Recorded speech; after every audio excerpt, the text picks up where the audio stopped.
우리 하나님 홀로 영광 받으신 줄 믿습니다. 할렐루야. 이 밤도 주의 전에 나와서 주의 성호를 찬미하고 또 말씀 듣고 기도할 때 응답받는 큰 은혜가 있기를 주의 이름으로 축복합니다. 오늘 이 밤 함께 은혜 받고 기도할 말씀의 제목이 주 안에서 죽는 자, 주 밖에서 사는 자, 이런 제목으로 함께 은혜를 나누겠습니다. 계시, 히브리 말로 하존, 하나님이 나타내시다, 하나님이 보여주시다. 무엇으로? 꿈으로, 환상으로, 비전으로, 미래로.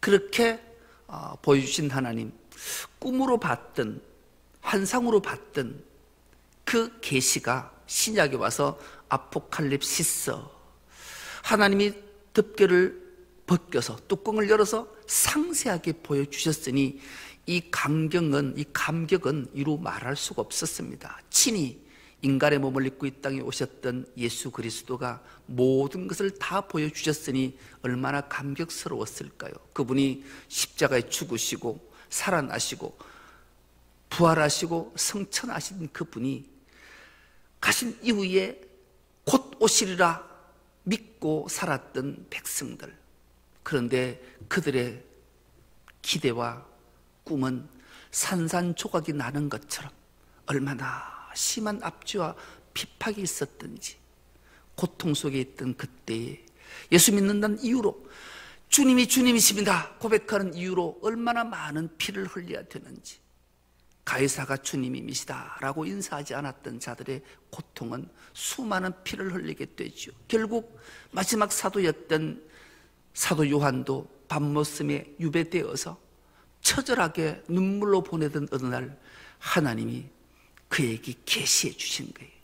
다시 오셔서 모든 것들을 회복시키시는 주님의 그 놀라운 광경을 보고 기록한 게 요한 계시록이잖아요. 지난 시간을 잠깐 상고해 보면 복음의 가치라는 제목으로 함께 은혜를 나눴었습니다. 이 복음은 예수 그리스도가 복음이고 십자가가 복음인 거죠. 그 복음의 가치가 얼마나 위대한가를 지난 시간 함께 우리가 은혜를 나눴습니다. 지난 시간엔 새 천사가 등장하잖아요. 첫 번째 천사가 공중을 막 날아다니는 거예요. 공중을 날아다니는 것은 허공을 말하는 것이 아니라 공중 권세 잡은 사탄, 혼란과 혼돈, 흑암 속에 모든 것들로 피폐하게 만들었던 그 공중 권세 잡은 사탄 마귀를 꿰뚫고 천사가 날아다니면서 영원한 복음을 전했다. 영원한 복음이 어떤 복음인가? 가장 먼저는 하나님을 두려워해야 된다.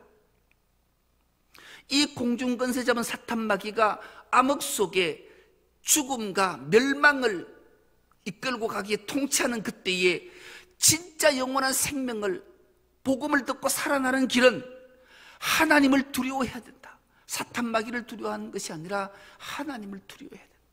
오늘날 이 흑암 속에 공중권세 잡은 사탄 마귀가 횡행하는 이 혼돈 속에, 카오스 속에 살아가고 있는 그리스도인들이 더 이상 하나님을 두려워하지 않아요. 여러분, 하나님 두렵습니까? 여러분, 하나님을 두려워하지 않으면 지옥 간다니까요. 예수 믿는 이유는 딱 하나라 그랬어요. 지옥 안 가기 위해 예수 믿어야 돼요. 다른 것, 건강, 물질, 평안 아무 소용없어요. 그 모든 걸 다 가져도 지옥 간다면 무슨 소용이 있겠냐고. 지옥 안 가려면 하나님을 두려워해야 돼요. 둘째는 모든 영광 하나님께 돌려야 된다. 여러분, 사람은 누구나 자기가 영광을 받고 싶어하는 욕구가 끊임없이 탐욕이 생겨난다니까요. 뭐든지 내가 그거 했어, 이런 마음들이 생겨나. 이럴 때마다 우리는 이 말씀이 떠올라야 돼요. 모든 영광은 하나님. 사람이 제일 되는 목적이 하나님을 영화롭게 하고 그를 영원토록 즐거워하는 것이 인간이 삶의 첫 번째 목적임을 기억해야 된다. 그리고 그 여호와를 경배하라. 예배할 때 영과 진리로 예배해야 된다. 첫째 천사가 공중을 날아다니며 사탄 마귀가 잡고 있는 세상을 다니면서 영원한 복음의 가치를 전했어요. 둘째 천사는 그렇게 너희를 압제하고 고통에 빠뜨리는 저 바벨론이 무너졌도다, 무너졌다, 멸망당한다. 반드시 하나님께서 악한 사탄 마귀의 건세를 멸하실 것이다. 이걸 환하게 보여줬으니 사도인은 얼마나 감격했을까요? 그런데 마지막 셋째 천사가 영원한 복음의 가치를 듣지 않고 순종하지 않고 무시하는 자들이 결국 비참하게 종말을 맞이하는 것. 여러분, 우리는 예수 그리스도의 어린 양 십자가의 공로를 붙잡지 않고는, 힘입지 않고는 영생을 얻을 수 있는 길이 없어요. 이것 무시하고 힘입지 않고 붙들지 않았던 그런 자가 얼마나 처절하게 불과 유황으로 심판을 받는지를 또렷이 보여줬던 거죠. 여러분, 우리는 그래서 이 새 천사가 영원한 복음을 가지고 우리에게 오늘 전해준 것을 우리 마음속에 새겨야 돼요.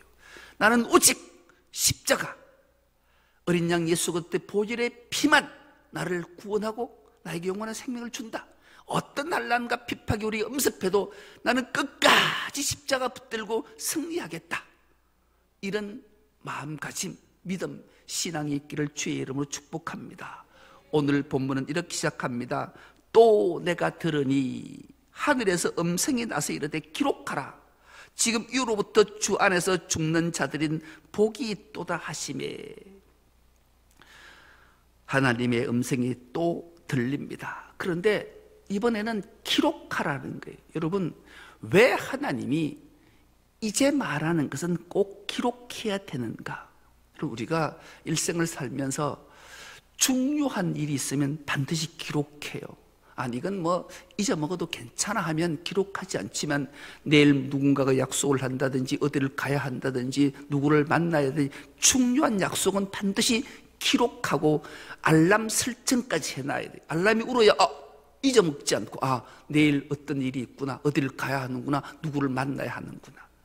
중요하다는 말이죠. 중요한데 어떤 기록할 정도로 중요한가? 주 안에서 죽는 자는 복이 있다, 이렇게 말하는 거예요. 여러분, 죽는 게 복이 있을까요? 죽는 것은 복일 수 없어요. 죽음은 비참하기 때문에 누구나 죽기 싫어요. 그런데 중요한 것은 그 앞에 단어 하나가 붙어 있어. 주 안에서. 주 안에서 죽는 자는 죽는 게 아니고 사는 길이기 때문에 그래요. 그래서 우리는 주 안에서 죽는 것 두려워할 필요 없어요. 복이 있다고 하나님이 생명의 주관자가 말씀하시기 때문에 그래요. 그래서 그 유명한 말씀 있잖아요. 갈라디아서 2장 20절 말씀을 우리가 한 목소리로 한번 합독해 보겠습니다. 시작. 내가 그리스도와 함께 십자가에 못 박혔나니 그런즉 이제는 내가 사는 것이 아니요 오직 내 안에 그리스도께서 사시는 것이라. 이제 내가 육체 가운데 사는 것은 나를 사랑하사 나를 위하여 자기 자신을 버리신 하나님의 아들을 믿는 믿음 안에서 사는 것이라. 나는 그리스도와 함께 십자가에 못 박혔습니다. 이제 살고 있는 것은 내가 아닙니다. 그리스도께서 내 안에서 살고 계십니다. 내가 지금 육신 안에서 살고 있는 삶은 나를 사랑하셔서 나를 위하여 자기 몸을 내어주신 하나님의 아들을 믿는 믿음 안에서 살아가는 것입니다. 아멘. 여러분, 왜 주 안에서 죽는 자가 복된가? 주님과 함께 십자가에 죽었고 주님이 십자가에서 죽으신 사흘 만에 부활할 때 나도 같이 부활해서 영원한 생명을 내가 이미 얻었고 가졌기 때문에 복되다고 말씀하는 거죠. 이것이 믿어지는 은혜가 있길 축복합니다. 더 나아가 이해되는 은혜가 있길 축복합니다. 믿어는 지는데 이해는 안 된다. 이해되는 길이 하나 있어요. 그 기가 막히게 우리가 한번 성경의 내용들을 살펴보면 애굽이라는 나라를 성경은 기록하고 있어요. 애굽은 세상으로 말하면 세상적 제약된 나라예요. 이 제약된 세상은 노예의 삶, 죄의 종으로 사는 거죠. 이 죄의 종의 삶을 사는 애굽에 살았던 삶을 하나님께서 모세를 통해 건져내시잖아요. 건져냈어요. 그리고 출발했어요. 하나님 약속의 땅을 향해. 그런데 바로 앞에 홍해라는 바다가 가로막고 있었어요. 여러분, 애굽 제약된 세상 속에 홍해 바다를 향해 그 200만 넘는 백성들이 그 홍해 바다를 향해 쭉 들어간다.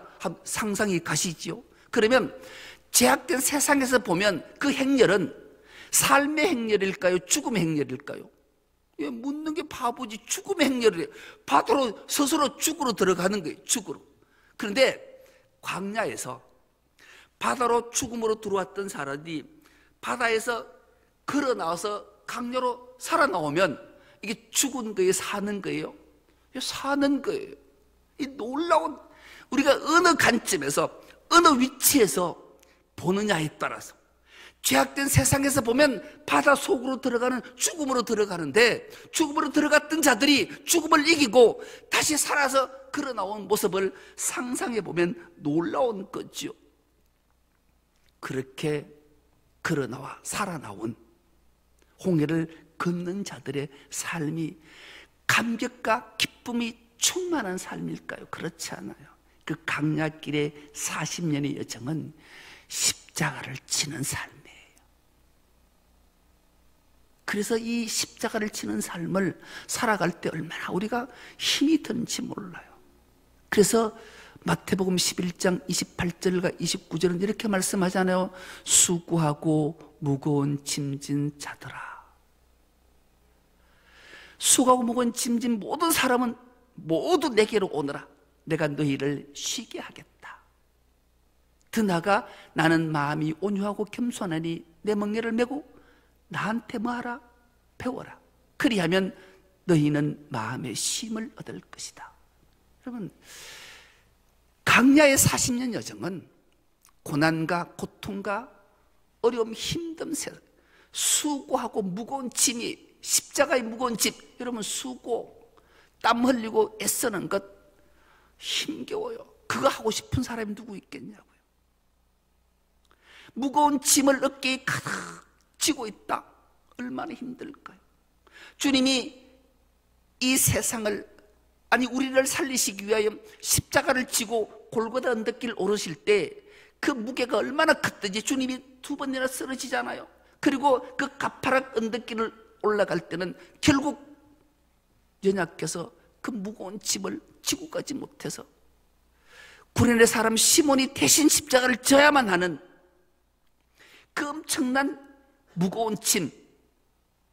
그런데 그 무거운 짐을 우리 주님이 지셨어요. 왜 지셨을까요? 여러분, 우리도 그리스도인은 주님을 따르는 제자들의 삶이잖아요. 이런 삶을 사는 자들이 수고하고 무거운 짐을 지는 것, 주님을 믿는다 해서 그런 수고와 무거운 짐을 안 지게 해달라고 우리가 하나님 앞에 기도하면 될까요? 그렇지 않아요.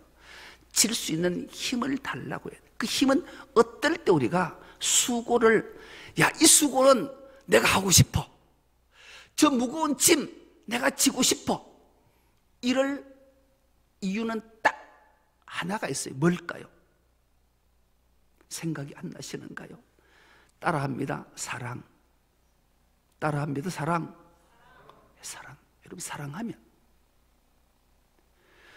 수고를 더 많이 하고 싶어 할 거예요? 안 하고 싶어 할까요? 여러분, 사랑의 수고는 하면 할수록 보람이 있고 기쁘고 즐거운 거예요. 사랑하는 사람을 위해서 무거운 짐 더 지게 해달라고. 딱 비결은 하나밖에 없는 거예요. 그래서 주님이 그 수고 무거운 짐 십자가를 주님이 지신 이유는 우리를 사랑하셔서 졌던 거예요. 기쁘게 졌던 거예요. 우리도 그 사랑의 수고와 무거운 짐을 져야 돼. 이 사랑의 위대함인 거지요. 그래서 짐 안 지는 사랑, 짐 없는 사랑은 거짓이에요. 그래서 사랑하면 더 수고하고 싶고, 그 사랑하는 자를 위해 더 무거운 짐을 대신 지고 싶고, 그것이 바로 사랑의 힘이기 때문에 무거울수록 좋은 거예요. 이것을 기록하라 말씀하는 거예요. 그리고 14절로 이렇게 말씀합니다. 또 내가 보니 흰 구름이 있고 구름 위에 인자와 같은 이가 앉으셨다. 여러분, 구름 하면 뭘 기억하라 했습니까? 하나님의 임재를 말하는 임재. 하나님의 임재, 구름. 그런데 그 임재 안에 앉았다 그래요. 앉았다라는 것은 뭘 말할까요? 통치를 말하는 게 통치. 섰다라는 것은 싸움을 말하는 거지만 앉았다라는 것은 통치를 말하는 거예요. 구름 위에 하나님의 임재 위에 안에 앉은 자가 있는데, 그 통치자가 있는데 어떤 모습을 가졌나 보니 금면류관을 쓰고 예리한 낯을 가졌다. 여러분 상상 한번 해보세요. 금면류관을 쓰고 예리한 낯을 가졌다. 이 금면류관을 쓰고 예리한 낯을 들고 있다. 이 상상해보면 이게 잘 이해가 잘 안 되고 잘 안 맞는 모양이잖아요.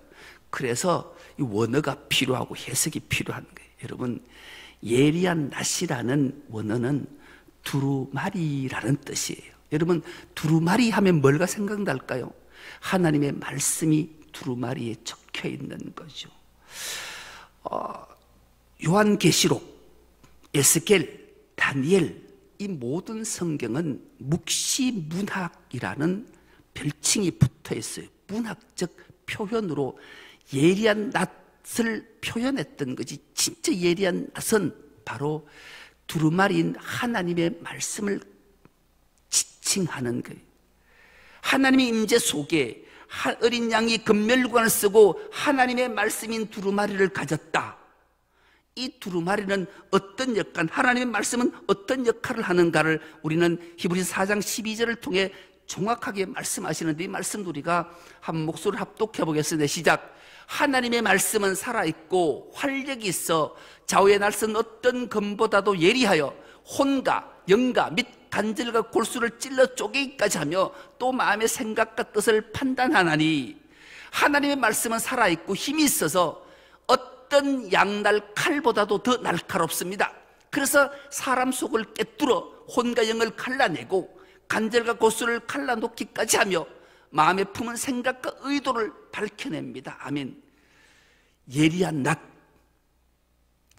양날의 검, 이 하나님의 말씀의 능력을 그대로 드러내고 있는 말씀이죠. 이 낫은 또 어떤 도구로 쓰이는가? 추수의 도구로 쓰이는 거죠. 이 낫을 가진 자를, 그 낫을 휘두르십시오, 이렇게 말하잖아요. 휘둘러라는 헬라 말이 펜프라는 말을 쓰는데 보낸다, 그런 뜻이. 하나님의 말씀을 보내어 양날의 검을 가지고 날카로운 검으로 무엇을 통치하시기를 원하느냐? 바로 심판과 구원을 말하는 거예요. 천사들이 전해주는 하나님의 말씀, 복음의 가치를 믿는 자는 구원을 받고, 이것을 의지하지 않고 예수 그리스도에 붙잡지 않는 자는 심판을 받아서 멸망을 시키라는 말씀이 있죠. 이 놀라운 것. 왜 그러면 이 낫을 들고 휘둘러 심판해야 되는가? 왜 구원해야 되는가? 바로 추수가 익어, 곡식이 익어 추수 때가 됐다라기 때문에. 여러분, 추수 때가 되면 어떤 현상들이 나타나는가? 우리가 농사를 지어본 사람들은 다 알아요. 이제 가을에 벼가 다 익으면 가장 먼저 나타나는 현상이 논바닥이 갈라지기 시작해요. 그리고 논둑의 풀들이 휘어지기 시작해요. 말라 비틀어지기 시작해요. 그러면 오직 보이는 것은 알곡이 벼가 고개를 숙이는 알곡 벼만 보여요. 주위가 다 말라버렸다. 이 피폐해진 상황 속에 오직 알곡만이 있는 거예요. 극추수 때 구원의 능력, 심판의 모습이 그대로 드러나 있는 거지. 곡식 외에는, 알곡 외에는 모두가 말라 피폐해져 있는 상황을 말하는 거예요. 그래서 마지막은 알곡만 추수하게 되는 것, 구원과 심판이 그대로 보여주고 있는 거예요. 그런데 더 나아가 16절은 이렇게 말씀합니다. 구름이 앉으신 이가 낫을 땅에 휘두르매 땅의 곡식이 거두어지니라. 이번에는 바로 앞에서 낫을 휘둘러 주십시오 할 때는 하나님 말씀을 던져서 구원과 심판을 명확하게 구분해 주십시오 했는데, 이번에는 휘두르라는 말은 발로라는 말을 써서 던진다라는 말이에요. 하나님의 말씀을 던져서 이제는 심판과 구원, 영생과 영벌로 나누어 주십시오. 나누어지는 놀라운 역사가 있어요. 그래서 주 안에서 죽는 자가 복이 되고 주 밖에 사는 자는 멸망을 당한다라는 것을 우리에게 일깨워주는 말씀이죠. 이 천사들이 예리한 낫을 휘둘러서 이번에는 포도송이를 다 거두어서 진노의 포도즙 틀에 던지라는 거예요. 이제는 하나님의 말씀을, 복음의 가치를 외면하고 자기 중과 자기 속에는 옳은 대로 행했던 자, 예수 그리스도의 십자가 복음을 끝까지 붙들지 않는 자들은 그 낫에 던짐을 당해서, 휘둘름을 당해서 수확되어서 포도주 털에 던져서 포도주를 짜니 그 피가 강같이 흐른 사륙의 현장을 나타내는 거예요. 여러분, 끔찍하지 않으세요? 우리가 왜 하나님의 말씀, 생명의 말씀, 십자가, 어린 양 예수 그리스도 보혈을 의지하고 붙잡아야 되는지를 우리에게 일깨워주는 말씀이죠. 이 모습은 성경에서 우리가 자주 등장하고 듣게 된 말인데, 아마겟돈 하는 것 우린 들어보셨죠? 아마겟돈 전쟁. 여러분, 이 아마겟돈이라는 말은 히브리 말로는 무깃도, 헬라 말로 아마겟돈이. 우리가 성지순례 가서 저 무깃도에 가봤어요. 기억나시나요? 사진을 보면은 기억날 텐데 저 사진 기억나시죠? 성지순례 같은 사람은 다 기억나. 저 사진 찍은 사람도 꽤 많을 거예요. 거기서 보면 이스라엘 평야가 막 쫙 깔려있는 저 평야 보면 이 곡창지대를 막 보면서 이야 했던, 저기서 마지막 아마겟돈, 무깃도의 전쟁을 말한 사륙의 언덕. 이 무깃도라는 말이 사륙의 언덕이, 사륙의 언덕.